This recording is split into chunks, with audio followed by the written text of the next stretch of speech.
আপনাকে যদি কেউ প্রশ্ন করে যে আপনার ধান্দা কি, আপনি হয়তো প্রশ্নটা শুনে বিব্রত বোধ করবেন, এমনকি রাগও করতে পারেন। কিন্তু আসলেই কি আমাদের কোনো ধান্দা নেই? আমরা যদি একটু লক্ষ্য করে দেখি, তাহলে দেখব আমাদের সমাজে কেউ ফুর্তির ধান্দায়, কেউ প্রেমের ধান্দায়, কেউ চাকরির ধান্দায়, কেউ বিদেশ যাবার ধান্দায়, কেউ সম্পদ আর স্ট্যাটাসের ধান্দায়, কেউ ক্ষমতা কিংবা প্রভাবের ধান্দায়। সবাই কোনো না কোনোভাবে কোনো না কোনো ধান্দার পিছনে ছুটছে। ভাই, আমি খুব ব্যস্ত, হাতে একদম সময় নেই, এই কথাগুলো প্রতিনিয়তই আপনার চারপাশের মানুষের কাছ থেকে শুনবেন। কিন্তু প্রশ্ন হলো, আমরা কি সত্যিই কোনো কাজ নিয়ে ব্যস্ত, নাকি আমরা ব্যস্ত এমন কিছু জিনিস নিয়ে যেগুলো আমাদের জীবনকে অর্থপূর্ণ করার পরিবর্তে ভেতর থেকে খালি করে দিচ্ছে, মূল্যবান এই জীবনকে অনর্থক পরিণতির দিকে নিয়ে যাচ্ছে? এই প্রশ্ন নিয়ে চিন্তা করার আগে চলুন আমাদের সমাজের চিত্রটা একটু দেখে আসি। আপনি যদি সমাজের দিকে একটু গভীরভাবে দৃষ্টিপাত করেন, তাহলে দেখবেন তরুণদের কাছে জীবনের মানে হচ্ছে যত বেশি সম্ভব ফুর্তি করা, আনন্দ করা, জীবনের স্বাদ উপভোগ করা। জীবন মানেই তাদের কাছে বোঝানো হয়েছে অবাধ মজা, দায়িত্বহীন জীবন, প্রতি মুহূর্তে আনন্দ, রিলেশনশিপ, বাইক চালিয়ে, বিভিন্ন গ্যাজেট নিয়ে, দামি স্মার্টফোন নিয়ে নিজেকে কুল প্রমাণ করা। কেন এভাবে কুল সাজতে হবে? কারণ আমরা হলিউড, বলিউড, মিউজিক, আমাদের পারিপার্শ্বিক কালচার এবং সমাজে আমরা যাদেরকে পশ হিসেবে জানি, তারা এভাবেই লাইফস্টাইল লিড করে। আর এই লাইফস্টাইল শো করার জন্য social media, reels, TikTok, Instagram তো আছেই। এরপর যখন আমাদের আরেকটু বয়স বাড়ল, যখন আমরা আরেকটু ম্যাচিউরড হলাম, তখন আমরা পতিত হলাম আরেক নতুন ধান্দায়। এবার নিজের লাইফটাকে গুছাতে হবে, প্রতিষ্ঠিত হতে হবে, ভালো কেরিয়ার করতে হবে, ভালো চাকরি পেতে হবে। এবার শুরু হলো একটি কর্পোরেটে চাকরি পাওয়ার জন্য দৌড়ঝাঁপ, বিসিএস এর প্রস্তুতি, কিংবা বিদেশে সেটেলড হওয়ার জন্য আইএলস, জিম্যাট করার প্রস্তুতি। এরপর আমরা জীবন যুদ্ধের চরম প্রতিযোগিতার পর যখন অনেক কষ্ট করে একটা পর্যায়ে গেলাম, তখন শুরু হলো আরেক প্রতিযোগিতা, গাড়ি, বাড়ি, প্রাচুর্য, সমাজের চোখে সফল হওয়ার প্রতিযোগিতা। এই যুদ্ধেও অনেক কঠিন পরিশ্রমের পর, অনেক কষ্টের পর সামান্য কিছু মানুষ সফল হলো, আর বাকিরা চরম ব্যর্থতায় নিজেরা হতাশ হয়ে সেই অল্প সংখ্যক মানুষদেরকে অনুসরণ করতে লাগলো। সেই পাওয়া না পাওয়ার বাস্তবতার মধ্যেই সমাজের চোখে কেউ সফল, কেউ আধা সফল, কেউ ব্যর্থ, এই বাস্তবতার মধ্যেই শুরু হলো সংসার জীবন। তখন শুরু হলো আরেক প্রতিযোগিতা। এই প্রতিযোগিতায় কেউ কেউ লাক্সারিয়াস লাইফ লিড করছে, সন্তানকে ইংলিশ মিডিয়াম স্কুলে পড়াচ্ছে, দামি গাড়ি নিয়ে ওয়াইফ, বাচ্চা কাচ্চা ঘোরাফেরা করছে, বিদেশে ট্যুরে যাচ্ছে, এবং সেই লাক্সারিয়াস লাইফ, ট্রাভেলিং ব্লগের শো অফ ভিডিওগুলো সোশ্যাল মিডিয়া দেখে বাকিরা তাদের মতো হওয়ার জন্য নিজেদের মাথা খারাপ করে ফেলছে। অপরদিকে আরেকটি উল্লেখযোগ্য সংখ্যক মানুষ কোনো রকম বউ বাচ্চা নিয়ে দুবেলা দুমুঠো খেয়ে বেঁচে থাকার স্বপ্ন দেখছে। এভাবেই আমাদের দিন যায়, মাস যায়, বছর যায়, আমাদের বয়স বাড়ে, সামনে আসে আরেক প্রতিযোগিতা, আরেক ধান্দা। সেটা কি? তখন আসে নিজেদের বউ বাচ্চার জন্য সর্বোচ্চ পরিমাণ সম্পদ রেখে যাওয়া, ছেলে মেয়েদেরকে প্রতিষ্ঠিত করা, তারা ভালো চাকরি করবে, বিদেশে প্রতিষ্ঠিত হবে, এই ধান্দা। তা না হলে সমাজের স্ট্যাটাস কমে যাবে, আত্মীয় স্বজনের কাছে মান সম্মান কমে যাবে।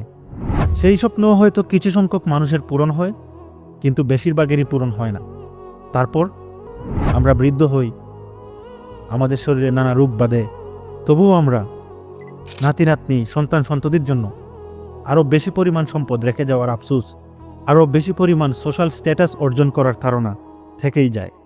সেই ছোটবেলা থেকে, সেই কিশোর বয়স থেকে যখন এই ধান্দার জীবনে প্রবেশ করেছিলাম, আজকে একদম বৃদ্ধ পর্যন্ত, শেষ বয়স পর্যন্ত, যারা আমারই মতো ধান্দায় পতিত হয়েছিল, যারা আমার সাথে কম্পিট করেছে, আমার পরিচিত, আমার আত্মীয় স্বজন, আমার বন্ধুবান্ধব, আজ হয়তো তাদের বেশিরভাগই বেঁচে নেই। কেউ অনেক ছোটবেলাতেই মারা গিয়েছে, কেউ যুবক বয়সে, কেউ মধ্য বয়সে, কিংবা শেষ বয়সে। আমিও যে চলে যাব, এ বিষয়ে আমার কোনো সন্দেহ নেই, এটা আমি নিশ্চিতভাবেই জানি। জীবনের এই পর্যায়ে এসে যখন আমার জীবনের সামারাইজ করি, তখন আমি দেখি সারাটা জীবন নিজের খেয়াল খুশিকে প্রাধান্য দিয়ে, নিজের প্রবৃত্তির কথা শুনে, নিজের জৈবিক চাহিদার কথা শুনে, সমাজের কথা শুনে, মিডিয়ার কথা শুনে খাওয়া দাওয়া, প্রস্রাব পায়খানা, নিজের জৈবিক চাহিদা মেটানো, ভোগবিলাস এবং সম্পদের পিছে দৌড়ানো ছাড়া এই মহামূল্যবান জীবনে আর কোনো কিছুই করিনি। এখন আমি দেখি অন্যান্য প্রাণীদের জীবনের চাইতে আমার জীবনের তেমন কোনো পার্থক্য নেই।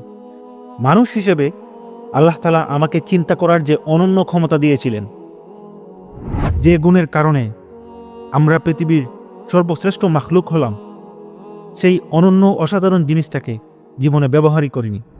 কখনো আকাশের দিকে গভীর দৃষ্টিতে তাকিয়ে চিন্তা করিনি এই আকাশ কে সৃষ্টি করল, পৃথিবীর সৃষ্টি নিয়ে চিন্তা করিনি, দিন রাত্রির পরিবর্তন নিয়ে চিন্তা করিনি, কতবার চোখের সামনে দিয়ে সূর্যোদয় সূর্যাস্ত হয়েছে, কত হাজারবার আমাদের চোখের সামনে রাতের আকাশে চাঁদ উঠেছে, কিন্তু এই চন্দ্র সূর্য নিয়ে চিন্তা করিনি। আমি আমার নিজের দিকেই তাকাইনি। এই অসাধারণ একটি শরীর, অসাধারণ একটি মস্তিষ্ক, কি রহস্যময় এক হায়াত, এগুলো নিয়ে কখনোই চিন্তা করিনি। অথচ যে রব আমাকে সৃষ্টি করেছেন, সেই আল্লাহ কোরআনে বলেছেন, নিশ্চয়ই আকাশ ও পৃথিবীর সৃষ্টিতে দিবারাত্রির আবর্তনে নিদর্শন রয়েছে সেই সব মানুষদের জন্য যারা চিন্তাশীল। সূরা আর রুমে আল্লাহ তাআলা বলেন, এবং তার নিদর্শনের মধ্যে রয়েছে আকাশ ও পৃথিবী। অবশ্যই এ সব কিছুই নিদর্শন সেই সব লোকদের জন্য যারা জ্ঞানী। সূরা আল আনামে আল্লাহ বলেন, পার্থিব জীবন তো ক্রীড়া কৌতুক ব্যতীত কিছুই নয়। যারা সাবধানতা অবলম্বন করে আল্লাহর ব্যাপারে, তাদের জন্য রয়েছে পরকালে উত্তম প্রতিদান। তবুও কি তোমরা বুঝবে না? সূরা আল ইনফিতারে আল্লাহ বলেন, হে মানুষ, কিসে তোমাকে তোমার মহামহিম পালনকর্তা সম্পর্কে বিভ্রান্ত করল? আল্লাহর এই অসাধারণ অত্যন্ত পাওয়ারফুল কোরআনের আয়াতগুলো আশা করি আমাদেরকে ঘুম থেকে জাগাতে সাহায্য করবে। হয়তো আমরা জীবনের মানে খুঁজে পাব, আমাদের জীবনের আসল লক্ষ্য উদ্দেশ্য খুঁজে পাব। হয়তো আমরা বুঝতে পারব দুনিয়া নামক এই খেলতামাশা, এই মরীচিকার পিছনে ছুটে চলে আমাদের মূল্যবান জীবন নষ্ট করার জন্য আল্লাহ আমাদেরকে সৃষ্টি করেননি। মহাপরাক্রমশালী, মহাজ্ঞানী, মহাদয়ালু আল্লাহ কোনো উদ্দেশ্য ছাড়া কোনো কিছুই সৃষ্টি করেন না। এবং এই সৃষ্টির সবচেয়ে সেরা জীব আমরা মানুষ, আশরাফুল মাখলুকাত, তাদেরকে কিভাবে আল্লাহ কোনো উদ্দেশ্য ছাড়া সৃষ্টি করতে পারেন?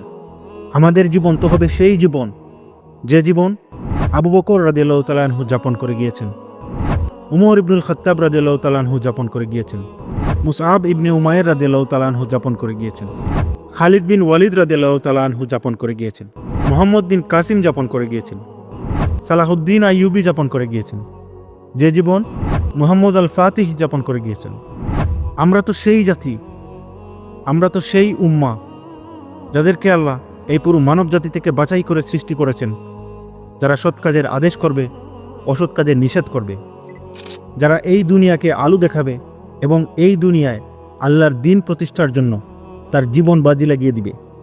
আল্লাহ আমাদের এই মরীচিকা থেকে বের হয়ে আসার তৌফিক দান করুন এবং জীবনের আসল লক্ষ্য উদ্দেশ্য বুঝে আমাদের স্রষ্টা, আমাদের মালিক, তার দিকেই প্রত্যাবর্তনের সুযোগ করে দিন।